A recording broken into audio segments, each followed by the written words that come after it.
الحمد لله نحمده ونستعينه ونستهديه ونؤمن به ونتوكل عليه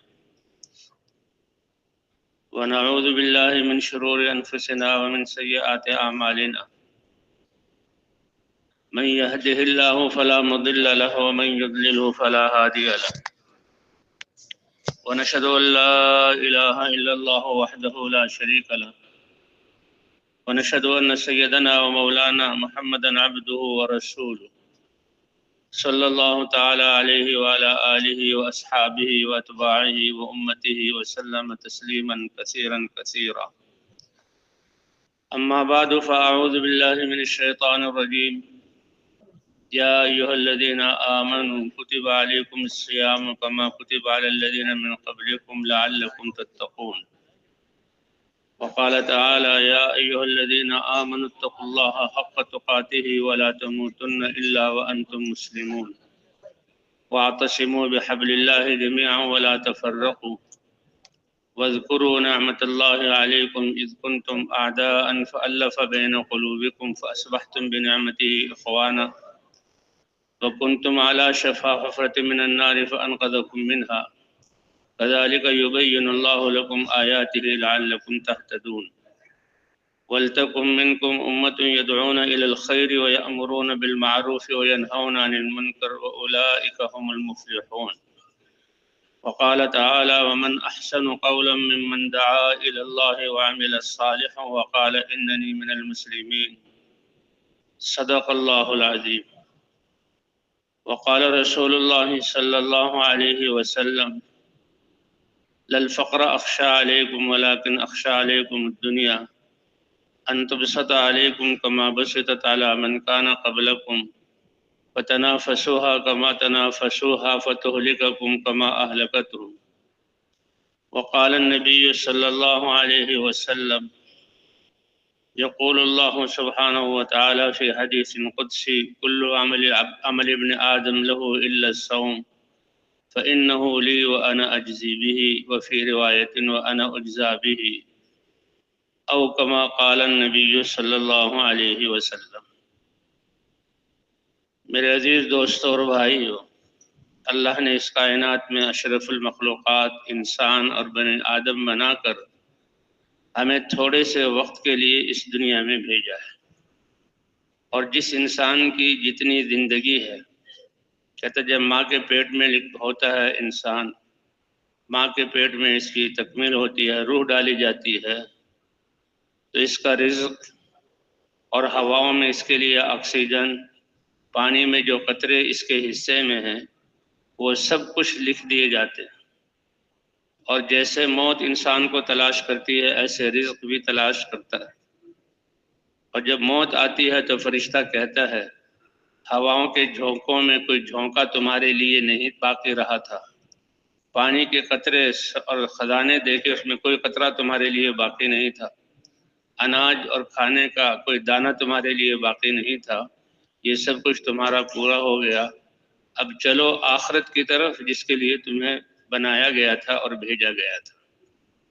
یہ زندگی بہت مختصر سی ہے لیکن بہت اہم ہے کہ اس زندگی کے درست ہونے پر اور بگڑنے پر اس دنیا کی زندگی کے حالات کا بننا بھی ہے اور اس کے حالات کا بگڑنا بھی ہے، اور اس عالم سے آخرت کی طرف منتقل ہونے میں سب سے پہلے جو روح جسم سے نکالی جاتی ہے موت، یہ بھی اللہ کی ایک مخلوق ہے، الذی خلق الموت والحیات، موت یقینی ہے اس لیے اس کو پہلے ذکر کیا، اور زندگی کا کوئی بھروسہ نہیں اس لیے قرآن پاک میں اللہ بعد میں لائے، حالانکہ دیکھنے میں زندگی پہلے ہے اور موت بعد میں۔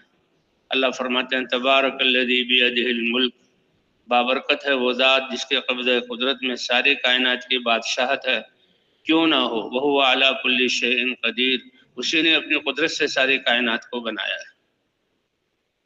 تو یہ زندگی، اور خلق الموت والحیات، موت کو اللہ نے پیدا کی، زندگی کو پیدا کی ہے، بہت بڑا مقصد لیبلوکم ایکم احسن عملا، تاکہ تمہیں آزما لیں کہ تم میں سے اچھے اعمال کون کرتا ہے۔ اچھے اعمال کیا ہیں؟ آخرت کا سرمایہ ہے جس پر انسان کی کامیابی اور ناکامی کا دار و مدار ہے، اور اعمال کا تعلق باہر کی چیزوں سے نہیں، اعمال کا تعلق انسان کے دل کے ساتھ اور یہ اس اعضاء کے ساتھ ہے کہ دل میں یقین ہو تو اللہ تعالیٰ کا سب سے بڑی دولت ہے، سب سے بڑا سرمایہ ہے، سب سے بڑا سہارا ہے لا الہ الا اللہ۔ یہ سب سے بڑے علم والا کلمہ کہ اللہ کی پہچان کراتا ہے، سب سے قیمتی کلمہ کہ ساتوں زمین اور ساتوں آسمان اور جو کچھ ان کے بیچ میں ہے اور عرش معلیٰ تک ساری مخلوقات تحت الثری تک سب کو ترازو کے ایک پلڑے میں رکھ دیا جائے اور لا الہ الا اللہ کو دوسرے پلڑے میں رکھ دیا جائے۔ اللہ کے رسول نے فرمایا لا الہ الا اللہ کا پلڑا بھاری ہو جائے گا۔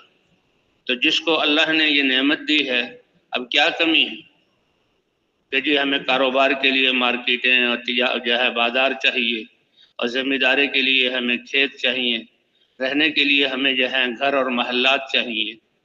تو جس کو لا الہ الا اللہ اللہ نے دے دیا، تو جب سے یہ زمین بنی، جتنے اس میں محلات بنے، جو اس میں کھیتی باڑی کی گئی، جو خزانے نکالے گئے اور جو اس میں باقی ہیں، کہ قیامت میں وَأَخْرَجَتِ الْأَرْضُ أَثْقَالَهَا، قیامت میں اللہ تعالیٰ فرمائیں گے اپنے بوجھوں کو، خزانوں کو نکال۔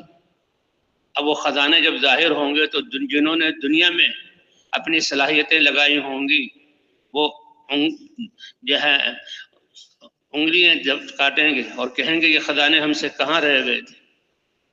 تو بھئی یہ دنیا، یہ تو تھوڑا سا یعنی اللہ کے خزانوں میں سے ایک تھوڑا سا اللہ کی قدرت کا کرشمہ ہے۔ یہ زندگی اللہ نے دی ہے آخرت کو بنانے کے لیے، اور رزق کا جو معاملہ ہے وہ اللہ نے پہلے سے لکھ دیا۔ ما اريد منهم من رزق، جیسے ماں باپ بچے سے کہتے ہیں بیٹا اب تک ہم نے تمہیں پالا، پروان چڑھایا، تمہیں ہنر سکھایا، اب تم اپنے پاؤں پہ کھڑے ہو جاؤ۔ تو اللہ فرماتے ہیں کہ انسانوں کو پیدا کر کے رزق کا بندوبست خود کرو، ایسا نہیں۔ ما اريد منهم من رزق، اللہ کے طرف بھیجو، جیسے کہ حکومتوں والے کہتے ہیں ہمیں ٹیکس دو، ایسا نہیں۔ ان اللہ هو الرزاق ذو القوة المتین، سارے کائنات کو وجود دینے والے اور ساری کائنات کو رزق میں صرف روٹی اور پانی نہیں ہے، ہوا بھی ہے، اور جتنی چیزوں کی طرف انسان زندگی گزارنے کے لیے محتاج ہوتا ہے، دن رات کا نظام ہے، ہواؤں کا چلنا ہے، گرمی اور سردی ہے، نباتات کا، جانوروں کا، یہ سب اس کا ذمہ اللہ نے لیا۔ ما اريد منهم من رزق وما اريد ان يطعمون ان اللہ هو الرزاق ذو القوة المتین۔ یہ اللہ کی مہربانی ہے کہ آزمانے کے لیے مشقت اور عمل کا وقت تھوڑا سا دیا اور بدلہ ہمیشہ ہمیشہ ہمیشہ کا دیا۔ کہ جس کی جو ہے دنیا کی زندگی، اس میں اس نے اللہ کے احکام کو نبیوں کے طریقے پر پورا کیا اور ایمان کی حالت میں زندہ رہا، تو یہ انسان کامیاب ہے۔ اس لیے حضرات انبیاء کرام جو بھٹکے ہوئے اور راہ سے ہٹ جانے والے اور نافرمان انسان جو اپنی ہلاکت کی طرف جا رہے تھے، جہنم کی طرف اپنے آپ کو لے جا رہے تھے، ان کو ان ظلمات سے نکالنے کے لیے اللہ نے انبیاء بھیجے۔ اللہ ولی الذین آمنوا یخرجهم من الظلمات الی النور والذین کفروا اولیاءهم الطاغوت یخرجونهم من النور الی الظلمات۔ شیطان اور شیطان کا جو گروہ ہے، جو اللہ کا دشمن، اللہ کے رسول کا، اللہ کے دین کا، بنی آدم کا دشمن، وہ تو ایمان اور اعمال کی روشنی سے اندھیرے کی طرف بلاتا ہے، اور اللہ تعالیٰ اور اللہ کے انبیاء اور اللہ تعالیٰ کے اولیاء یہ اندھیریوں سے نور کی طرف۔ اس لیے تمام انبیاء اس کلمہ لا الہ الا اللہ کی دعوت کو لے کر آئے۔ اللہ نے انبیاء کو علم دے کر اتارا، لیکن علم کے لیے طلب شرط ہے، انلزمکموہا وانتم لہا کارہون۔ ہدایت جیسی دولت تمہیں مل جائے اور تمہیں جو ہے تمہیں اسی طلب نہ ہو اور تم اسے بیزاری اور کراہت کا اظہار کرو، ایسا نہیں ہو سکتا۔ والذین جاہدوا فینا لنہدینہم سبلنا، محنت کرنے والے، کوشش کرنے والے، طالب، ان کو اللہ ان اللہ لا یضیع اجر المحسنین، اچھے عمل کرنے والے کے اجر کو اللہ ضائع نہیں کرتا۔ اس لیے یہ انسان اس کائنات میں اشرف المخلوقات ہے، اور ساری کائنات کو اللہ نے اس کی خدمت کے لیے لگایا۔ سخرنا هو الذی سخر لکم ما فی السماوات وما فی الارض جميعا منہ، کیا ارشاد اللہ نے فرما دیا، آسمان زمین اس کے بیچ میں خلاؤں میں تحت الثری تک عرش معلیٰ سے نیچے ساری کائنات اللہ نے سب کو تمہارے لیے مسخر کیا تاکہ تم اللہ کے سامنے پیش ہونے کی تیاری کر سکو۔ ہر ایک انسان اللہ کے سامنے پیش ہوگا، اور اللہ کے سامنے پیش ہونے کے لیے اللہ کے احکام کے نور سے اپنے آپ کو منور کر کے جانا۔ اس لیے اللہ کا ہر حکم نور ہے، نماز نور ہے، قرآن پاک کی تلاوت نور ہے، روزہ نور ہے، دعوت دینا نور ہے، یہ ایک سرمایہ ہے، ایک روشنی ہے۔ جی ہاں، نورہم یسعی بین ایدیہم و بایمانہم، دنیا میں یہ نور دل میں آتا ہے اور روشنی ہوتی ہے۔ جیسے ظاہری روشنی سے انسان پہچانتا ہے ہر چیز کو، دوست اور دشمن کو، فائدہ مند چیز کو اور نقصان دہ چیز کو، اس کے لیے تو یہ سورج کی روشنی اور آنکھوں کی روشنی ضروری ہے۔ اور ایک دل میں ایمان کا نور ہوتا ہے، جس نور سے انسان ان اعمال کو پہچانتا ہے جو دنیا اور آخرت میں نفع دینے والے ہیں، اور ان اعمال کو پہچانتا ہے جو نقصان دینے والے ہیں۔ ایمان کے نور کی وجہ سے وہ اعمال جو فائدہ دینے والے ہیں ان پر چلتا ہے، ان کو اختیار کرتا ہے، اور اللہ کی نافرمانی اور گناہوں سے اپنے آپ کو بچاتا ہے۔ اس لیے حضرات انبیاء کرام کو اللہ نے علم دے کر بھیجا، اور اس علم کو انسانوں علم پر چلانے کے لیے اللہ کے رسولوں نے پہلے لا الہ الا اللہ کی دعوت دے کر اللہ کی پہچان کروائی۔ والذین آمنوا اشد حبا للہ، اور جو ایمان والے ہیں وہ اللہ سے سب سے زیادہ محبت کرتے ہیں۔ یہ بنیاد ہے۔ جیسے ہر عمارت، جتنی بڑی عمارت ہوگی اس کے لیے پہلے بنیادیں کھودنی پڑیں گی، بنیادوں میں کنکریٹ اور سیمنٹ اور لوہا اور کیا کچھ پتھر ڈالنے پڑیں گے، اور جتنی بنیاد مضبوط ہوگی اتنی ہی بڑی عمارت ہوگی، اور بنیاد نظر نہیں آتی۔ اس لیے دین پر چلنے کی بنیاد ایمان ہے، اور ایمان کا تعلق دل کے ساتھ، دل کی روشنی کے ساتھ، اور اللہ اس کو جانتے ہیں۔ تو اس لیے حضرات انبیاء کرام سب سے پہلے اس کلمے کی دعوت کے ذریعے انسانوں کو اللہ کا تعارف کراتے ہیں، اور جب ایمان آ جاتا ہے تو پھر انسان سب سے زیادہ اللہ سے محبت کرتا ہے، اور اللہ کی محبت میں اللہ کے لیے سب کچھ لگانا انسان کے لیے محبوب بن جاتا ہے۔ اللہ نے زمانے کی خوردبین اور دوربین ہمیں دی ہے، اور کہا زمانے سے پوچھو کہ زمانے نے ساری قوموں کے حالات دیکھے۔ آدم علیہ السلام، نوح علیہ السلام، اور 1,24,000 اور روایت میں کے مطابق 2,00,000 انبیاء اور رسول آئے، اور ان کی امتیں آئیں، اور سب سے آخر میں نبیوں کے سردار حضرت محمد صلی اللہ علیہ وسلم تشریف لائے، تو کون کامیاب ہوئے؟ کہ سارے انسان ناکامی میں گئے، گھاٹے میں گئے، اپنی زندگی ہار گئے۔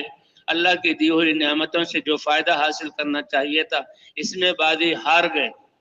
کون ہیں بچنے والے؟ کون ہیں جو ہے اپنی زندگی سے فائدہ اٹھانے والے؟ الا الذین آمنوا، سب سے پہلے ایمان لانے والے۔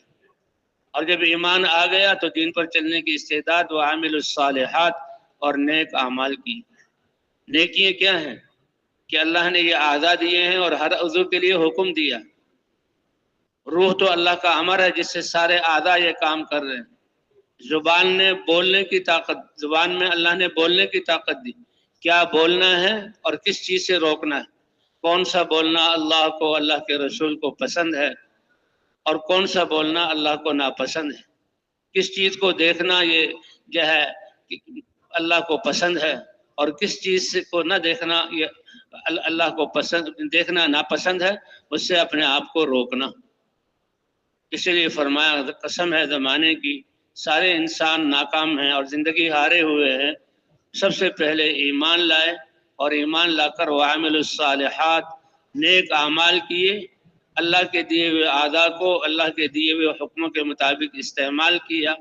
اور اس سے اگلی بات وتواصوا بالحق، یہ نہیں کہ صرف خود ہی وہ عمل کرتے رہے، ایک دوسرے کو حق کی وصیت کی۔ کہ انسان جو ہے رسم و رواج اور باپ دادا کے طریقوں کو اور اپنے عقل اور دنیا کو دیکھ کر جو طریقہ زندگی اختیار کرتا ہے وہ ناکامی والا ہے۔ انسانوں کو جو اللہ نے علم کے آلات دیے ہیں وہ ناقص۔ دیکھنے کے ذریعے ایک چیز کو انسان جانتا ہے، لیکن دیکھنا اس کا ناقص ہے۔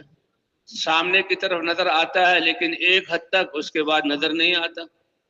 اور نظر کو بھی دھوکہ لگتا ہے کہ ایک سڑک پر گاڑی چل رہی ہے اور دونوں طرف درخت ہیں، اب انسان دور سے دیکھتا ہے، وہ دیکھتا ہے کہ درخت آپس میں مل رہے ہیں، آگے راستہ نہیں ہے، حالانکہ ایسی بات نہیں ہے، یہ دیکھ رہا ہے، سامنے موجود ہے، لیکن یہ اس کا دیکھنا ناقص یہ دکھا رہا ہے کہ بھی آگے سڑک بند ہے، درخت آپس میں مل گئے ہیں تو یہیں سے مڑ جانا چاہیے، لیکن جو آگے چلتا چلا جائے گا دیکھے گا یہاں سے کراچی تک دونوں طرف درخت ہیں اور 12 گھنٹے چلتے ہوئے ہو گئے اور راستہ کھلا ہے۔ تو یہ انسان کے دیکھنے کی کمی ہے، انسان کے سننے کی کمی ہے۔ ایک آدمی بولے، اس کی اپنی زبان میں بولے تو اس کو سنتا ہے، اور ایک محدود فاصلے سے بولے، آواز کو سنے گا، اس کو سمجھے گا، اس کا مطلب سمجھے گا۔ لیکن اگر کسی کی بولی میں کئی انسان بولے تو یہ انسان سمجھ نہیں سکتا، اور جو دوسری بولی میں بولے تو اس کو بھی انسان سمجھ نہیں سکتا۔ اللہ کامل ہے، اللہ کی صفات کامل ہیں، اللہ کی قدرت کامل ہے۔ فرمایا اللہ کے خزانے اتنے بھرے ہوئے ہیں کہ تم میں سے اَلَوْ أَنَّ أَوَّلَكُمْ وَآخِرَكُمْ وَإِنسَكُمْ وَجِنَّكُمْ، اولین سے لے کر آخرین تک سارے انسان اور سارے جنات جمع ہو جائیں، اجتمعوا فی سعید واحد، ایک میدان میں یہ سب جمع ہو جائیں، کوئی بھی بچہ، کوئی بھی انسان، کوئی بھی جن یہ ہے پیچھے نہ رہے، اور پھر ایک آواز کے ساتھ اپنی اپنی بولیوں میں یہ اللہ سے مانگے، ثم سألونی فآتیت کل واحد مسألتہ، اللہ فرماتے ہیں اس نے جو سوال کیا ہے اور اپنی عقل کے اور خیالات کے گھوڑے دوڑا کر جہاں تک اس کی عقل پہنچی ہے سوال کیا ہے، تو اللہ ایسے ہیں کہ سب کی بات کو سننے والے، اللہ سمیع ہیں، کسی کی آواز بھی اللہ سے مخفی نہیں، سب کو سن لیں گے، علیم ہے، کس نے کس زبان میں کیا مانگا ہے اللہ وہ سمجھ لیں گے۔ اور اللہ کے خزانے اتنے بھرے ہوئے ہیں کہ سب کو اس کی چاہت اور مانگ کے مطابق اللہ دے دیں، تب بھی اللہ کے خزانے اتنے بڑے ہیں، اتنے بڑے ہیں، اتنے زیادہ ہیں، کیا بھلا تم سمندر کے کنارے بیٹھ کر اور سوئی کے ناکے کو ڈبو دو، اور اس سوئی کے ناکے میں وہ قطرہ کہ جس میں دھاگا بھی مشکل سے ڈلتا ہے وہ اتنا قطرہ آ جائے، اب سمندر میں سے وہ قطرہ نکل تو گیا ہے، کیا سمندر کی سطح نیچے ہوئی ہے؟ سمندر تو اتنا بڑا جہاں پانی کا سمندر ہے کہ اس کا کوئی کنارہ نہیں۔ فرمایا اللہ کے یہ تو سمجھانے کے لیے کہا اللہ کے خزانوں میں اتنی بھی کمی نہیں آئے گی، دے تو دیا ہے لیکن اللہ کے خزانے بھرے ہوئے، ان خزانوں سے فائدہ اٹھانے کے لیے اور اللہ کی قدرت کاملہ سے دنیا اور آخرت میں فائدہ اٹھانے کے لیے یہ انسان، اس کو اللہ نے اپنا دین و رحمت فرمایا۔ کتنی بڑی سعادت کی بات ہے، اور وہ کتنی بڑی شرافت ہے جو اللہ نے انسان کو دی ہے اور تھوڑے سے وقت کے لیے دنیا میں بھیجا ہے۔ تو آخرت، تو اس کے لیے اللہ نے دنیا کی زندگی دی اور اس میں یہ احکام دیے، اس کے لیے اللہ نے رسولوں کو بھیجا۔ ابھی رمضان شریف کا مہینہ ہے، اب پہلے بھی رمضان شریف آ رہا ہے، پھر رمضان شریف کا مہینہ آ گیا، رحمتوں کا، برکتوں کا، مغفرت کا یہ اشرا گزرتے گئے، اور پھر یہ آخری چند راتیں رہ گئی، اور ایک رات لیلۃ القدر کی رات۔ عام طور پر یہی ہے کہ آخری اشرا 27ویں رات یہ لیلۃ القدر کی رات ہے، کیونکہ انسان کی زندگی کا وقت بہت تھوڑا ہے، سرمایہ بہت زیادہ کرنا ہے، اس لیے اس کے ایک ایک بول اور ایک ایک کان کے عمل، دماغ کے عمل، اس کی قیمت جو کچھ ساری دنیا ایک پلڑے میں رکھ دی جائے اور انسان کے ایک عمل کو دوسرے پلڑے میں رکھ دیا جائے تو یہ عمل والا پلڑا بھاری ہو جائے گا۔ حضرت سلیمان علیہ السلام جن کو اللہ نے دعا پر بادشاہت دی، ایک طرف تو حضرت موسیٰ علیہ السلام، اللہ نے ان کو کوہ طور پر بلوایا اور عصا کا معجزہ دیا، وہاں انوارات تھے، دور سے محسوس ہوئے کہ جیسے چنگاریاں بھڑک رہی ہوں، سردی کی رات تھی، اور شعیب علیہ السلام کی نبی کی صاحبزادی ان کی بیوی کی صورت میں ساتھ تھی، اور ولادت کا وقت قریب تھا، سفر کی تھکاوٹ تھی، رات کا اندھیرا تھا، تو جبل طور پر یہ روشنی نظر آئی، گھر والوں سے کہا کہ تم یہاں ٹھہر جاؤ اور میں وہاں سے کچھ چنگاریاں لاتا ہوں، اور گھاس پھوس اکٹھا کر کے چنگاری جہاں رکھ کر اس میں آگ جلائیں گے، اور آگ جلا کر اس سے ہاتھوں کو تاپیں گے، اور جو گرمائش ہوگی تو یہ تھکاوٹ اور جو ہے سردی کی تکلیف یہ کچھ نہ کچھ کم ہو جائے گی۔ اللہ فرماتے ہیں کہ وہ چنگاریاں نہیں تھی، وہ اللہ کی تجلیات کے انوارات تھے۔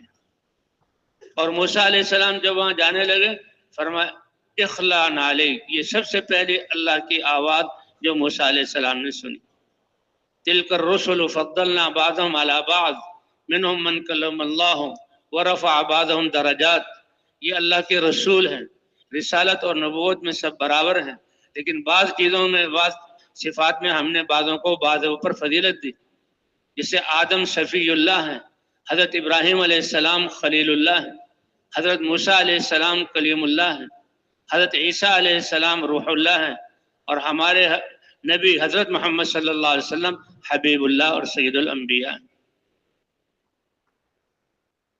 تو یہ تو قرآن پاک میں اس کا ذکر ہے، اور یہ رہتی دنیا تک ایمان والوں کے لیے اس میں سبق ہے کہ جب موسیٰ علیہ السلام آگ سمجھ کر آئے تو وہ تو جبل طور تھا، اللہ کی تجلیات، اس کے انوارات تھے، اور جو ہی موسیٰ علیہ السلام آئے سفر میں تھے، جوتے پہنے ہوئے تھے، اللہ کی آواز اخلا نعلیک انک بالوادی المقدس طویٰ،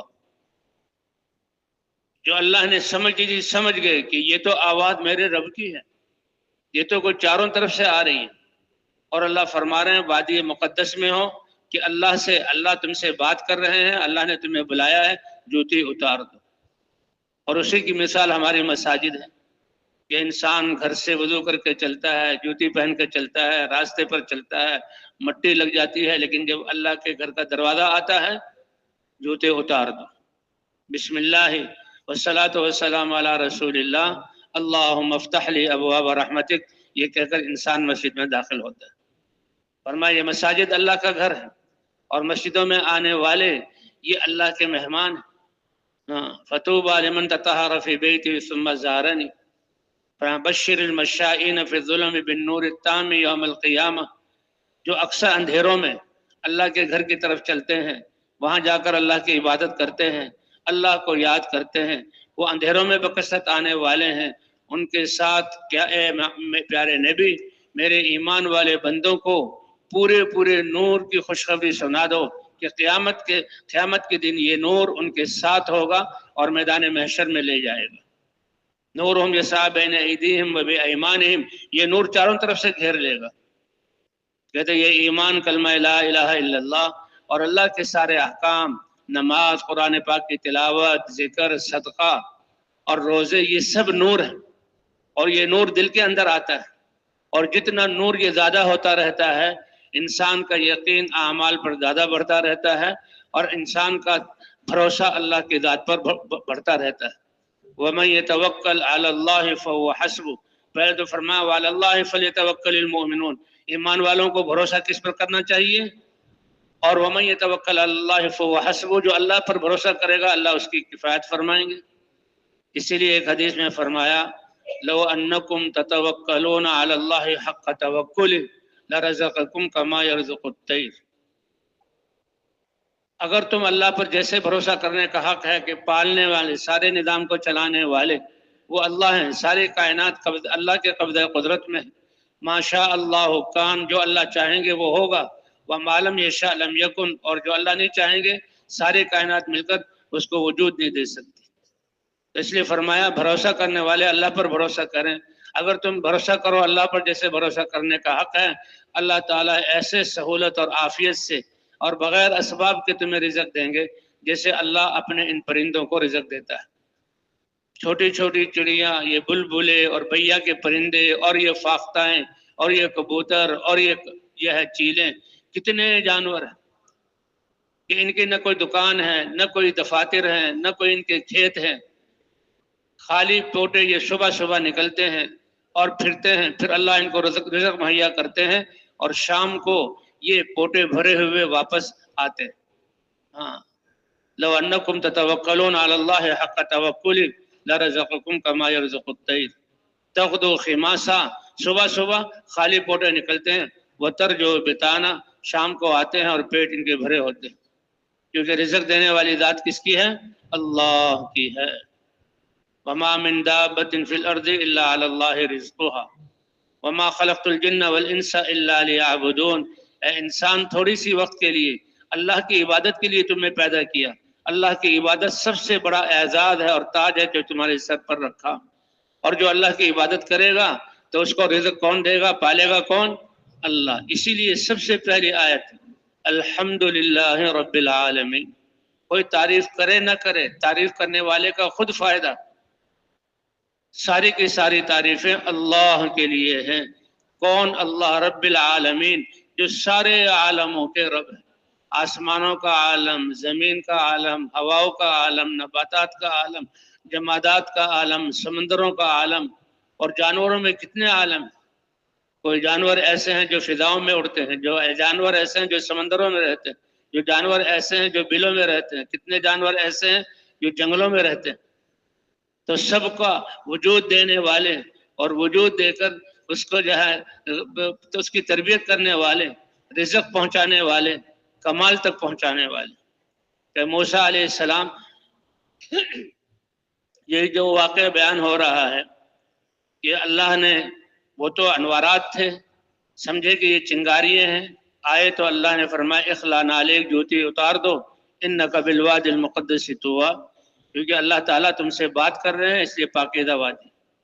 گھر میں، اللہ کے گھر میں، مسجد میں انسان اللہ کی عبادت کے لیے آتا ہے، اور نماز مومن کا معراج ہے کہ نماز ہاتھ اٹھا کر ہاتھ باندھتے ہی سارے پردے ہٹ جاتے ہیں اور اللہ سے راز و نیاز۔ نمازی آدمی کہتا ہے الحمدللہ رب العالمین، اللہ کائنات کو مخاطب کر کے کہتے ہیں دیکھو میرے بندے نے میری تعریف کی۔ اور نمازی کہتا ہے الرحمن الرحیم، اللہ بڑا مہربان اور رحم کرنے والا ہے۔ اللہ فرماتے ہیں دیکھو اثنا علی عبدی، میرے بندے نے میری ثنا بیان کی۔ کیا قدردان ہے انسان کے اعمال کے اللہ تعالی۔ صحابہ کرام کا ایک قصہ لکھا ہوا ہے کہ حضور صلی اللہ علیہ وسلم اپنے دولت قضا اور اپنے حجرے سے باہر تشریف لائے، بس ایک دیوار تھی چٹائی کی یا ایک مٹی کی چھوٹی سی دیوار، ایک قدم رکھو تو مسجد کے اندر۔ حضرت عائشہ رضی اللہ تعالیٰ کا حجرہ تھا۔ حضور صلی اللہ علیہ وسلم تشریف لائے تو دیکھا کچھ صحابہ بیٹھے ہوئے، چند صحابہ ہیں گنے چنے، اور بھوک کی وجہ سے ان کے جسم راڑوں کی طرح پتلے، اور دین کی خدمت میں لگنے کی وجہ سے کپڑے بھی ایسے نہیں کہ پورے اور خوبصورت کپڑے ہوں، بلکہ کپڑے ایسے جو پھٹے ہوئے اور جسم کا حصہ نظر آ رہا ہے، اور ایک دوسرے کی اوٹ کر رہے ہیں اور بیٹھے ہوئے ہیں اور کوئی عمل کر رہے ہیں۔ اللہ کے رسول صلی اللہ علیہ وسلم تشریف لائے اور فرمایا میرے صحابہ یہاں بیٹھے ہوئے کیا کر رہے ہو؟ صحابہ کرام نے عرض کیا اے اللہ کے رسول، نعمت اسلام کے ملنے پر اللہ کی تعریف کر رہے ہیں۔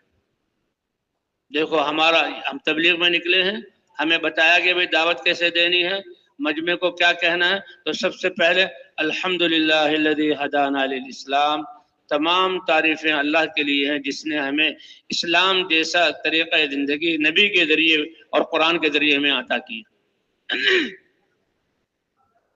الحمدللہ الذی ہدانا للاسلام۔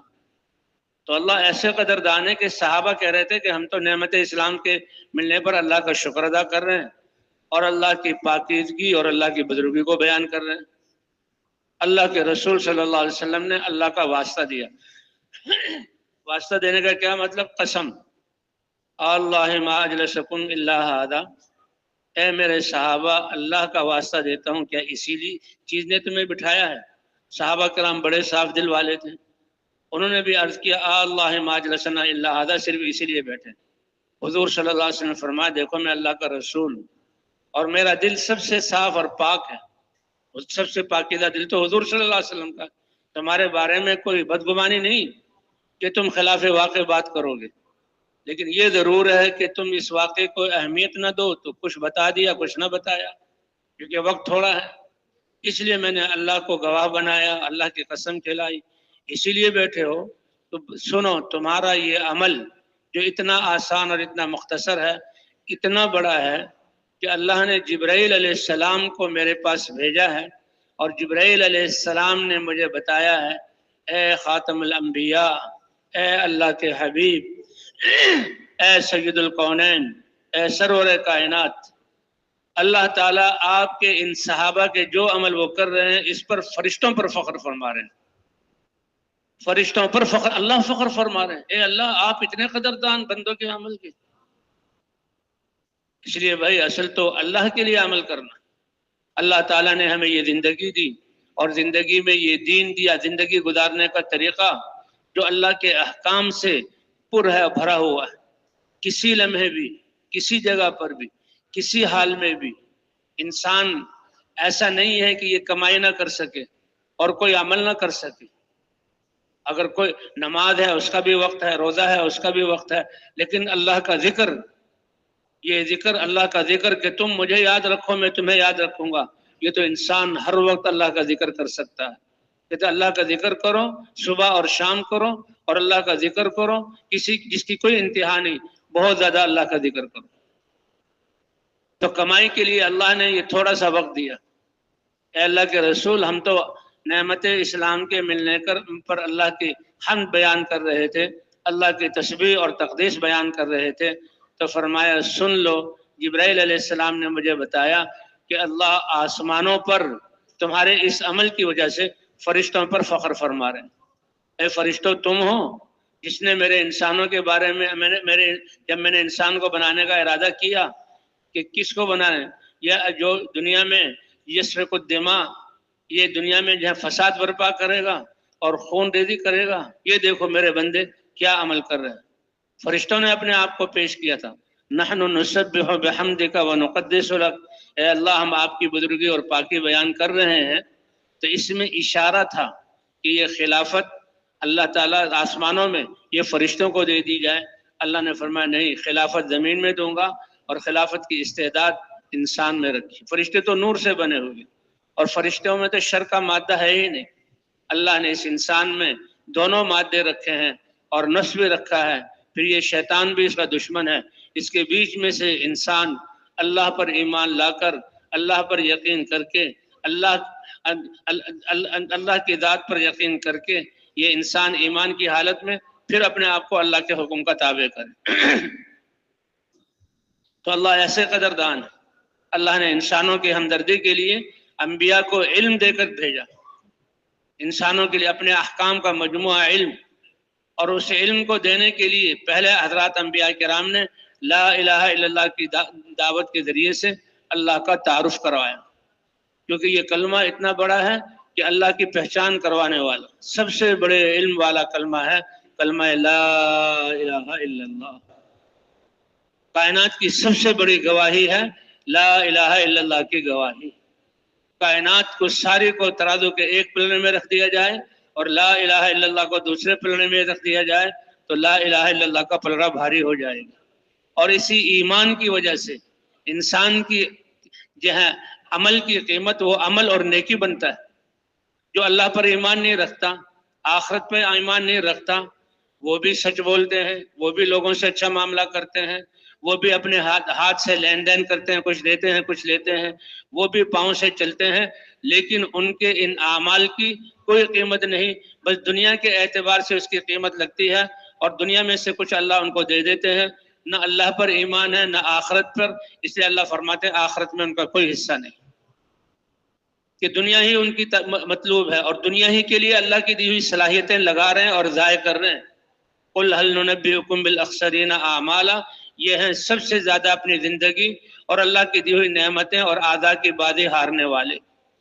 قل هل ننبئکم بالاخسرین اعمالا، یعنی بہت زیادہ عمل کیے لیکن اس کا اجر کچھ نہیں، دنیا ہی میں کچھ مل گیا. الذین ضل سعیہم فی الحیات الدنیا، وہ خالی ہاتھ پہ ہاتھ رکھے بیٹھے نہیں بلکہ بہت کوشش کی. جی ہاں، بہت کوشش کی لیکن دنیا کے لیے، اس لیے فلا نقیم لہم یوم القیامت وزنا، ان کے عمل کا کوئی وزن نہیں ہوگا. بخلاف ایمان والے کے کہ جو ایمان لا کر اعمال، من عمل صالحا من ذکر او انثى وهو مؤمن، ایمان کی حالت میں اللہ کے احکام کو بجا لانا، یہ قیمتی، ایک ایک عمل ساتوں زمین اور آسمان سے زیادہ قیمتی. کانت لہم جنات الفردوس نزلا، اللہ کی جنت مہمان خانہ، یہ ان کی مہمانی ہوگی، اور ہمیشہ ہمیشہ یہ جو ہے عافیت اور نعمتوں میں رہیں گے. اس لیے بھائی اللہ تعالیٰ نے یہ زندگی امانت دی ہے اور اپنا مبارک دین احکام کی صورت میں ہمیں دیا. اسی میں سے ایک روزہ بھی ہے، نماز بھی ہے. بنیاد تو ایمان ہے، اور ایمان کے بعد نماز ہے، اور پہلی اور بنیادی چیز یہ نماز ہے. کہ قیامت میں سب سے پہلے انسان کی نماز کا حساب ہوگا. اگر نماز اچھی نکل آئی تو یہ دلیل ہے کہ اس کی ساری زندگی، کیونکہ نماز انسان کی زندگی کو بناتی. اللہ کے ہر حکم میں انسان کی تربیت، ایمان میں اللہ تعالیٰ اپنی معرفت کا نور، اور سب سے بڑا کہ انسان ایمان، اللہ کی ذات پر یقین، یہ اتنا بڑا سہارا ہے کہ کسی حال میں بھی یہ انسان پریشان نہیں ہو سکتا، کیونکہ خوف ہو تو اللہ کا، اور جس کے دل میں اللہ کا خوف ہو گیا، دنیا کی ساری طاقتیں جمع ہو کر اپنے سارے بارود اور ایٹم بم اور جہازوں کو جمع کر کے ذرہ برابر مسلمان کے دل میں خوف مسلط کر نہیں سکتے. اور دنیا کے سارے خزانے ان کے سامنے پیش کر کے دنیا اللہ نے اللہ کے رسول نے بتا دی کہ اللہ کے ہاں، اللہ کے نظر میں اس دنیا کی قیمت مچھر کے 2 پروں میں سے 1 پر کے برابر بھی نہیں ہے. اس لیے مسلمان کی امید اس دنیا سے نہیں. اسی لیے ایک صحابی کا قصہ لکھا ہے، عبداللہ بن حذافہ رضی اللہ تعالی عنہ مسلمانوں کا لشکر لے کر نکلے تھے. صحابہ کرام کا گھروں سے نکلنا، جبکہ حالات نکلنے کی اجازت نہیں دیتے تھے، کس ہمدردی میں اور کس خیر خواہی میں، اور انسانوں کو کتنی بڑی کامیابی کی طرف بلانے کے لیے. وہ تو شیطان اور نفس اور جو ہے دھوکے والی یہ زندگی اور دل سیاہ ہیں، اس لیے وہ مسلمانوں کے مقابلے میں آتے تھے. ورنہ صحابہ کرام تو یہ کہتے تھے، ہمیں اللہ نے بھیجا ہے، اللہ کا پیغام لے کر آئے ہیں، تمہارے لیے سب سے بڑی دولت ایمان اور جو ہے اللہ کا دین، اس کی دولت لے کر آئے ہیں، اور تمہیں ایک کامیابی کی طرف اللہ نے ہمیں بھیجا ہے. لنخرجکم من عبادت العباد، تمہیں مخلوق اور بندوں کی جو ہے عبادت ان کے سامنے اپنے ذلیل کرنے کی ذلت سے نکال کر اللہ کے سامنے سر جھکانے کی عزت کا تاج پہنانے آئے. کیونکہ اس دنیا میں جو رہتے ہوئے اللہ کے احکام کو مانے گا، اللہ اس دنیا کو وسیع کر دیں گے، اور اللہ دل کا اطمینان. الا بذکر اللہ تطمئن القلوب، جب دل میں ایمان ہوگا اور زبان پر اللہ کا ذکر ہوگا اور انسان اپنے اعضاء کو اللہ کے حکم کے مطابق استعمال کرے گا، اللہ فرماتے ہیں چاہے ساری دنیا کا بادشاہ ہو یا دنیا کا کوئی جو ہے ذرہ بھی اس کے پاس نہ ہو، ہم ان کو دل کا اطمینان عطا فرمائیں گے. الا بذکر اللہ تطمئن القلوب، دلوں کا اطمینان کس سے بھائی؟ اللہ کو یاد کرنے، اللہ کی ذات پر ایمان لانے. اور اللہ کے ذکر کا مطلب یہی ہے کہ جو اللہ کا حکم ہو اس کو نبی کے طریقے پر پورا کرنا، اس پر اللہ کا وعدہ ہے. تو یہ ہے کہ ان الذین آمنوا وعملوا الصالحات کانت لہم جنات الفردوس نزلا، کہ ایمان اور اعمال والوں کو ہم جو ہے جنت کا مہمان خانہ دیں گے اور جنت کی نعمت. انسان دنیا میں ہمیشہ کی زندگی چاہتا ہے، یہ دنیا کے حساب سے بھی، عقل کے اعتبار سے بھی ممکن ہے. اگر آدم علیہ السلام سے لے کر آج تک جتنے انسان آئے موجود تھے، شاید ہمیں پاؤں رکھنے کی جگہ نہیں ملتی. اور انسان تو اب بھی کہ جی آبادی بڑھ رہی ہے، حالانکہ کتنی دنیا خالی ہے کہ آبادی کو جو اللہ کی ذات پر ایمان نہیں رکھتے، کافر اور جو ہے خواہشات پر چلنے والے، شیطان کا ٹولہ، تو وہ تو دنیا ہی کو سب کچھ سمجھتا کہ جی آبادی زیادہ ہو رہی ہے. اللہ فرماتے ہیں الم نجل الارض کفاتا احیاء و امواتا، یہ زمین ایسی ہے کہ جتنے انسان زندگی گزارنے ہیں ان کے لیے بھی، اور قیامت تک آنے والے انسانوں کے لیے بھی، اور جو مر کر زمین میں دفن ہونے ہیں ان کے لیے کافی ہے. وقدر فیہا اقواتہا، انسان اس کی فطرت میں کنجوسی ہے، اور اس کی فطرت میں ذخیرہ بنانا ہے، اور یعنی اناج کو، کھانے پینے کی چیزوں کو ذخیرہ بنانے کے لیے انسان اپنے اپنے زمانوں میں جو طریقے اختیار کیے اس کے مطابق جو ہے وہ جمع کرتا تھا. اور آج کل یہ فریزر اور فریج آ گیا ہے کہ کھانا اور چیزیں جو ہیں اس میں کئی دنوں تک محفوظ رکھو. اللہ فرماتے ہیں اے میرے بندو دیکھو اپنے رب کو کہ یہ زمین جو مٹی سے بنی ہوئی، جب سے آدم علیہ السلام آئے اور جو ہے لوگوں نے رزق استعمال کیا اور قیامت تک، اور کتنے اس میں درخت اگے، کتنے اس پر پھول لگے، کتنے اس پر پھل آئے، کتنا اناج ہوگا، اللہ نے سارا کا سارا اس مٹی میں رکھ دیا ہے.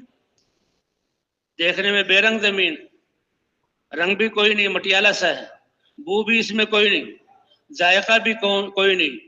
کتنے قسم کے پھلوں کے ذائقے اور خوشبوئیں، اور کتنی قسم کی پھولوں کے رنگ اور اس میں خوشبوئیں، اور کتنے قسم کے اناج میں غذائیت،